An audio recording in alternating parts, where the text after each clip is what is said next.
Mustam Clark from Snowman Publishers, and today we are going to discuss about page number 40 of Knowledge Wheel English series. Look, this is page number 40. We have two icons at the top of this page. This is reading and take. One QR code for worksheet, and at the bottom of this page, one more QR code of lesson plan. You can scan it. So here is the topic of the page, story comprehension. So we have a story here, crab and frog. First of all जो dictation words हैं वो हमने बच्चों को practice करवानी है, और उसके लिए मैंने आपको पिछली वीडियोस में भी ये तरीका बताया था कि सबसे पहले तो आप इन वर्ड्स को बोर्ड पे लिखिए और बच्चों से रीड करवाइए, और अगर बच्चों को ये नहीं आते तो आप रीड कीजिए और बच्चों से कहिए कि वो उसको आपके साथ साथ दोहराएं. सो blue, clear, crawl, crab, frog, crook, splash, clause and clapped.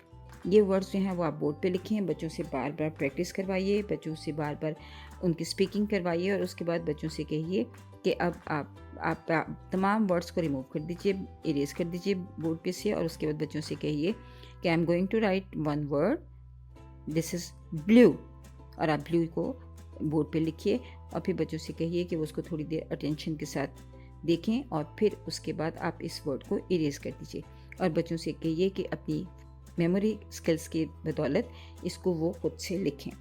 बच्चों को थोड़ा सा टाइम दीजिए कि बच्चे अपनी कॉपी पर वो वर्ड लिख सकें अपनी मेमोरी स्किल्स को यूज़ करते हुए.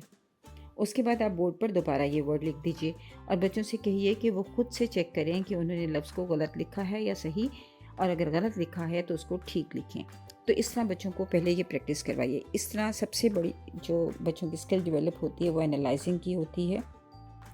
बच्चे अपने काम को इम्प्रूव करते हैं, बच्चे अपने काम को एनालाइज करते हैं, और उसके साथ साथ उनकी शॉर्ट टर्म मेमोरी स्किल्स जो हैं, जो मेमोरी स्किल्स हैं वो डेवलप होती हैं. उनकी विजुअल स्किल्स बहुत इन्हेंस करती हैं, क्योंकि वो विजुअल स्पेशल स्किल्स को जो है वो इस्तेमाल करते हुए, अपनी फोटो मेमोरी स्किल्स को इस्तेमाल करते हुए उस वर्ड को याद रखते हैं, और उसके बाद उसको कॉपी पर लिखते हैं. और जब वो कॉपी पर लिखते हैं और आप उनको चेक करने को कहती हैं, तो उनको अपने वर्क को इम्प्रूव करने की, अपने काम को एनालाइज करने की, अपने काम को रिव्यू करने की जो एक हैबिट है वो डेवलप होती है.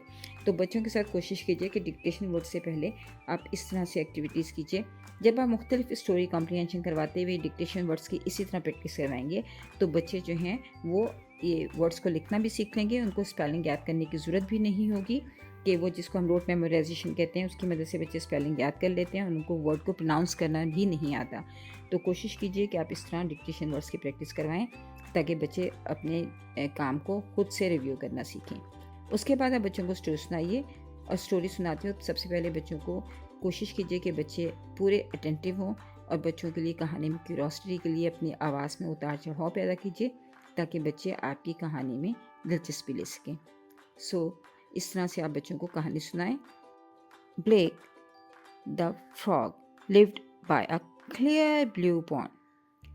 One sunny day he saw a blue crab crawling on the sand. Hello, blue crab, croaked Blake.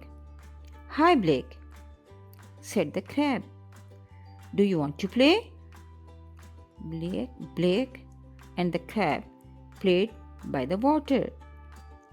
They splashed and made a big splash. Blake jumped and the crab clapped his claws. By the end of the day, Blake and the blue crab were best friends, always ready for more and more fun. तो जब बच्चों को आप कहानी सुनाएं तो कहानी के मुतालिक सवालात भी कीजिए कि ब्लेक कौन है, क्या वो फ्रॉग है या वो क्रैब है.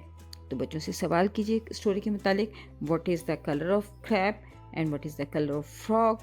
पिक्चर कॉम्प्रीहेंशन भी आप कर सकते हैं. बच्चों को तस्वीर दिखाते हुए आप पूछिए, और ये भी पूछिए कि किसने सबसे पहले खेलने की ऑफ़र की.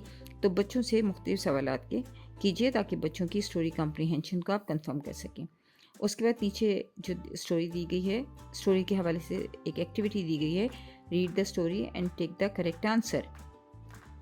Black and the frog lived by a clear blue pond or a muddy pond. सो बच्चों को से कहिए कि वो सही आंसर को टिक करें, और इस तरह बाकी दोनों क्वेश्चंस को भी सॉल्व करें और बच्चों से राइट आंसर पर क्लिक करवाएं. इस तरह बच्चों की एक कंप्लीट एक्टिविटी जो है वो पेज नंबर 40 की मदद से आप करवाएंगे, जो उनकी लैंग्वेज डेवलपमेंट में बहुत हेल्पफुल होगी। शुक्रिया।